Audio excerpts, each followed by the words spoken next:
పోస్ట్గా కనిపిస్తే మాత్రం ఖచ్చితంగా అతను ఏదో ఒక నేరం చేసి ప్రాపర్టీ అఫెన్స్తో ఏదో ఒకటి నేరం చేసి అటువంటి సందర్భాల్లో మాత్రమే ఆ మార్పు అనేది వస్తుంది. అది గ్రామస్తులు లేదా టౌన్ వాళ్ళు కూడా క్లియర్గా కూడా అతన్ని గమనించవచ్చు. అలాంటిది ఏదైనా ఉంటే పబ్లిక్కి మా రిక్వెస్ట్ అండి, మా దృష్టికి మీరు చెప్తే మీ పేర్లు కూడా మేము గోప్యంగా పెట్టడం జరుగుతుంది.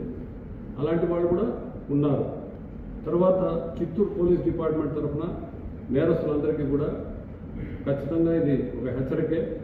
మీరు కూడా ఇంతకుముందు తెలుసు, కేవలం దొంగతనం చేసిన వాళ్ళని పట్టుకోవడము, వాళ్ళని రిమాండ్ పంపించడమే కాదు, వాళ్ళని కాల్పులు జరిపిన సందర్భాలు కూడా మీకు ఇదివరకే పరిచయం. ఇప్పటి వరకు 3300 సీసీ కెమెరాస్ మనము మన జిల్లాలో ఇన్స్టాల్ చేయడం జరిగింది. ఇంకా కూడా వీటిని పెంచడానికి ప్రతిరోజు కూడా మన ఎస్పీ గారు అందరికీ కూడా మోటివేట్ చేస్తున్నారు వాటి ఇంపార్టెన్స్ గురించి. మీరు దయచేసి మన మీడియా ద్వారా కూడా ప్రజలకి ఈ సీసీ కెమెరాస్ ఇంపార్టెన్స్ గురించి తెలియజేసి వాళ్ళ సహకారం కూడా మీ ద్వారా కూడా మాకు అందించాలని కోరుకుంటున్నాం.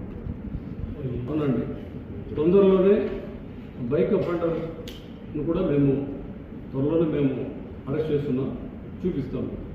మంచి క్లూస్ ఉన్నాయి. బైక్ అఫెన్స్ ఖచ్చితంగా ఏవేవైతే ఉన్నాయో అవి రికవరీ కూడా అవుతాయి. త్వరలోనే ఆ రిజల్ట్ కూడా చూపిస్తాం. చిత్తూరులోనే కాకుండా జిల్లా వ్యాప్తంగా కుప్పం కావచ్చు.